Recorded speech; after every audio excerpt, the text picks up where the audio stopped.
पहले आपको circle draw करना है और पॉइंट P को एज अ सेंटर लेना है। तो I have drawn the circle over here and I have taken point P as the center of the circle, right?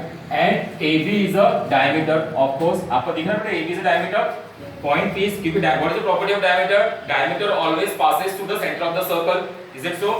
So P centre है तो आपका ये AB क्या बन गया? डायमीटर। क्वेश्चन देख के डायग्राम बनाना है बेटा, आपको नहीं दिखा होगा ऐसे हो जाओ, है ना? Okay, is a diameter. Find the coordinates of B, क्या बोल रहा है? Find the coordinates of B। तो of course A starting point है तो B एंडिंग पॉइंट रहेगा।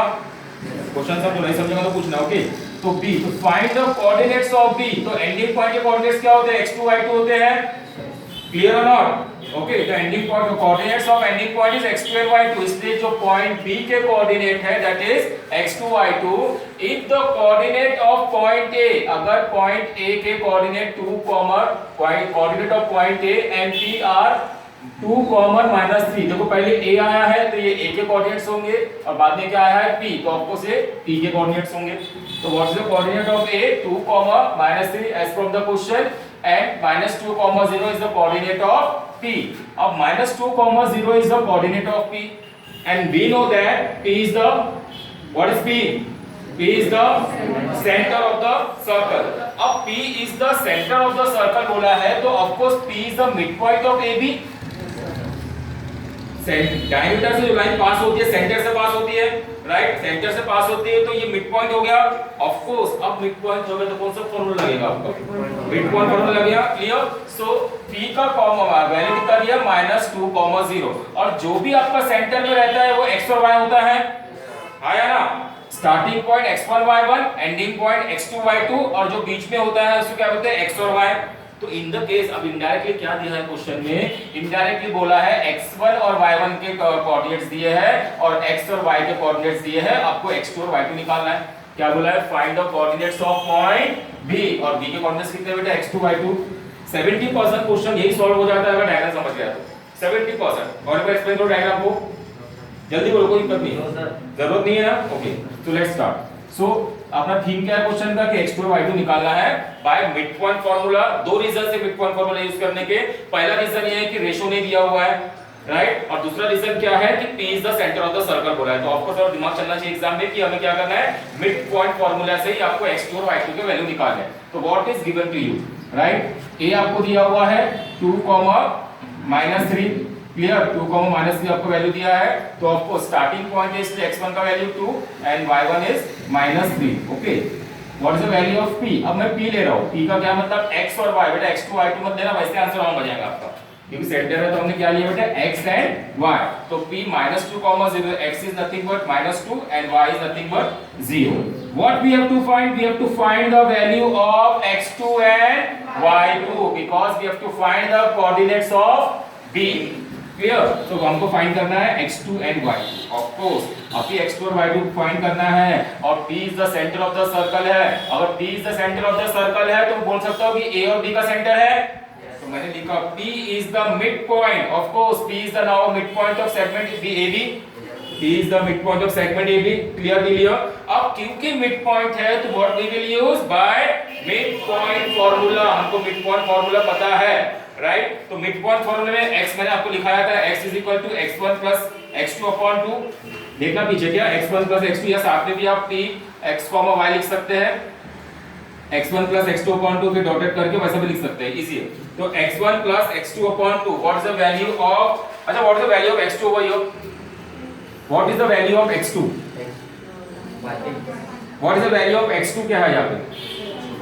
Yes, we have to calculate the value of x2। ठीक है, x2 अननोन टर्म है, x1 भी दिया है, x भी दिया हुआ है, तो x का वैल्यू फाइंड आउट करो कितना है बेटा? -2। देखो x का वैल्यू -2 लिख लिया, is equals to value of x1, check it out, is it 2, clear? Plus x2 find करना है। क्यों x2 फाइंड करना है? कि कोऑर्डिनेट है b का, जो क्वेश्चन में पूछा हुआ है, तो आपको x2 फाइंड करना है, divide by 2 from the formula. Okay, so 2 multiplied by -2 आपको डिवाइड में तो मल्टीप्लिकेशन में आ जाता है, तो -2 इनटू ये वाला 2 मल्टीप्लाई हो गया तो आ गया बेटा -2 to -2 is equals to 2 + x2 जैसा का वैसा। -2 * 2 कितना हो गया? -4 और ये +2 इधर आया तो कितना हो गया? -2 इज इक्वल्स टू x2। -2, -4, -2 कितना होता है? -6। तो x2 का वैल्यू हमको कितना मिल गया बेटा? -6. क्लियर? अब क्या करेंगे? We'll calculate the value of y2 of course. So of course simple by midpoint formula y is equals to y1 plus y2 upon 2. Clear? What's the value of y? 0. Y का value कितना बेटा? 0 is equals to what's the value of y1? -3. Okay. We have to calculate the value of y2. ये y2 निकालना है आपको. So this is nothing but y2 upon formula का 2. तो 2 multiply by 0 कर दूंगा ऐसे. Okay is equals to -3 plus y2. 2 multiply by 0 कितना होता है? 0 -3 प्लस y2. अब ये -3 लेफ्ट साइड में गया तो क्या हो गया? +3 हो गया और यहाँ पे क्या बचा बेटा? y2. तो आप इसको ऐसा भी लिख सकते हैं और करके y2 = 3. ओके, तो आपको क्या मिल गया है? x2 और y2 जो क्वेश्चन में बोला था find the coordinate of point B. x2 और y2 निकाल लिया अपन ने, तो आप लिखोगे the coordinates of point B is -6 and 3, that is bx, y, x2, y2. bx2, y2 is equal to -6, 3.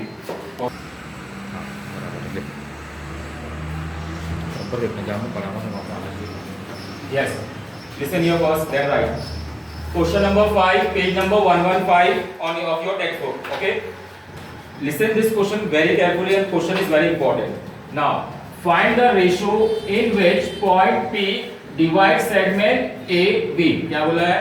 Find the ratio in which point P किसको divide करना है बेटा? सेगमेंट AB को. और क्या बोला है? Find ratio. मतलब रेशियो फाइंड करना मतलब क्या फाइंड करना है आपको? M और N. Of course we have to find the value of M and N. किसको क्या बोला है? Find ratio. Okay. And also it has been said also find value of K. क्योंकि देखिए बेटा आपको P का कोऑर्डिनेट कितना दिया है? k, 7. k, 7. k is a variable, उसके वैल्यू फाइंड करना है. तो आप p मिडिल में क्यों आया? क्योंकि आपको बोला है कि किसने डिवाइड किया है? Find the value of p. p divides. जब भी क्वेश्चन में ऐसा आ रहा है q divides, p divides, l divides, तो आपको वो जो डिवाइड्स वाला टर्म है वो हमेशा बीच में लिखना होगा. समझ में आ रहा है? किसको डिवाइड किया है? a 8,9 और b 1, सेगमेंट AB को किसने डिवाइड किया है? p को. P ने डिवाइड किया, राइट? ऐसे केस में we have to find the value of M and N, right? And also we have to find the value of K. दो केसेस फाइंड करने हैं. क्वेश्चन समझा? ओके, डायग्राम समझ में आ गया? A और B, P डिवाइड है M और N. M और N का वैल्यू निकालना है और K का वैल्यू निकालना है. K का वैल्यू कब निकालेंगे? जब X का वैल्यू मिल जाएगा, क्योंकि X का वैल्यू K है. Clear? Okay, let's start the question. Now, given as A 8,9 is equals to what is the value of x1? 8. What is the value of y1? 9. Starting point है तो x1 y1, b ending point है तो x2 y2. तो x2 is 1 and y2 is 2. समझ में आया? p कितना है आपका? x, 7. क्या है p आपका? x, 7. तो value of x, नहीं सॉरी, p क्या है आपका? k, 7. तो अब आपको उसको x और y लेते हैं, तो x का वैल्यू कितना आ गया आपका? a and y का वैल्यू कितना आ गया? 7. ये समझा क्या रिपीट करना है? P के कोऑर्डिनेट्स कितने? k, 7 as given in the question. अब क्योंकि P सेंटर में तो x और y सेंटर में लिया जाता है, तो x का वैल्यू कितना आएगा बेटा? k and y का वैल्यू कितना आएगा? 7. राइट? तो क्या फाइंड करना है बोला क्वेश्चन में? रेशियो mn निकालना है और k का वैल्यू दो केसेस फाइंड करना है. क्लियर? अब कंसंट्रेट करिए बेटा. Of course we have to use the section formula. We can't use the midpoint formula. क्यों सेक्शन फार्मूला यूज करें? बिकॉज़ रेशियो टर्म हमारे क्वेश्चन में आ चुका है. तो बाय सेक्शन फार्मूला में हम क्या कर सकते हैं? ये जो चीज है, और इसको हम पहले साथ में लिखते थे. जब भी आपको ऐसा कोई अननोन टर्म्स या रेशियो निकालना है तो साथ में नहीं लिखना. राइट? मैं बता रहा हूं. इसके पहले हमने एक क्वेश्चन किया था t डिवाइड्स वाला, क्वेश्चन नंबर 2 या 3, या याद होगा आपको, तो मैंने अलग से लिखा था सेक्शन फार्मूला. ओके, अब ध्यान दीजिएगा. By section formula y is equals to ny2 plus ny1 upon n plus n. अब आप सर बोलेंगे सर आपने y is equal to लिया, sir x is equal to क्यों नहीं दिया? पहले x ही आता है ना, तो सर y क्यों लिया? अगर बेटा मैं यहाँ पे x लेता था, मैं यहाँ पे x लेता था, तो x का वैल्यू देखो k है, अननोन वैल्यू मिल जाता था मुझे यहाँ पे, तो मेरा m और n भी निकालना था मुझे, फिर k भी निकालना था, तो प्रॉब्लम निकलता ही था, होता ही नहीं था. समझ में आ रहा? y क्यों लिया? क्योंकि y का वैल्यू यहाँ पे नोन है, 7 है. y का वैल्यू 7 है, तो 7 से क्या है हमारे आंसर निकल जाएंगे. बट x का वैल्यू k है, तो k अननोन वेरिएबल, तो आंसर निकलते नहीं है. क्लियर हुआ? तो इसलिए हमने यहाँ पे लॉजिकली बता रहा हूँ y क्यों लिया. समझ में आ रहा है बेटा? नहीं समझा? ओके, तो इसलिए हमने y वाले टर्म्स में x बाद में लेंगे, जब m और n निकल जाएगा तब हम ले लेंगे k. तो y से हम पहले क्या करेंगे? रेशियो निकालेंगे. y is equals to my2 plus ny1 upon m plus n. What is the value of y? 7. What is the value of y? 7 is equals to m. What is the value of y2? 2 आ गया, check करिए, plus n की value क्या है? We have to calculate ना, m और n निकालना है, ratios निकालना है ना, फाइंड रेशियो बोला है, तो n अननोन है अभी हमारे पास और value of y1 is nothing but 9. तो ये क्या हो जाएगा? n plus n of course नहीं है मेरे पास, तो n plus n as it is रहेगा, राइट. तो अब क्या हुआ? दिस इज 7, m और n से मल्टीप्लाई हो जाएगा, ओके. तो 7 मल्टीप्लाई बाय जो डिनोमिनेटर का m plus n था वो मल्टीप्लाई हो गया m plus n is equals to m into 2 कितना हुआ? 2m plus 9m, okay.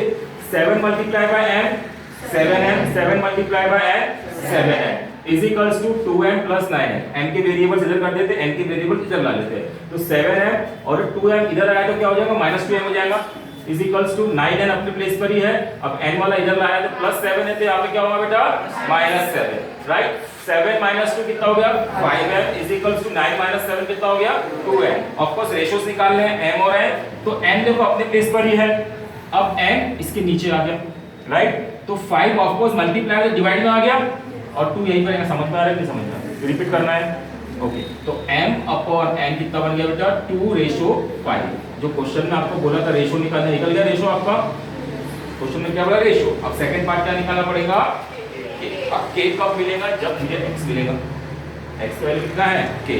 तो अब यहाँ पे y यूज किया था, अभी यहाँ पे कौन सा फॉर्मूला यूज करेंगे? कौन सा फॉर्मूला यूज करेंगे? x. ऑफ कोर्स x का फॉर्मूला यूज करेंगे, clear. x is equal to mx2 plus nx1 upon m plus n. अब क्यों x का फॉर्मूला यूज करें? क्योंकि m और n की वैल्यू निकल गए, right. What is the value of x? See here. What is the value of x? x का वैल्यू क्या है? Tell me. Yes, what is the value of x is k. देखो बेटा k है x का value, हमने x की जगह क्या लिख दिया? रिप्लेसमेंट में k. Now what is the value of m? What is the value of n? 2. What is the value of x2? Take it from there, 1 plus n का वैल्यू 5 multiply by x1 का value 8. Clear? 2 into 1 2 plus 5 8s are 40 and 2 plus 5 is 7. 2 plus 40 कितना हो गया? 42 upon 7. तो 7 6 are 42. समझा? Now alpha the ratio m ratio n is 2:5 and k is nothing but 6. Repeat करना है, शायद repeat the question once again. ठीक कर लोगे बेटा?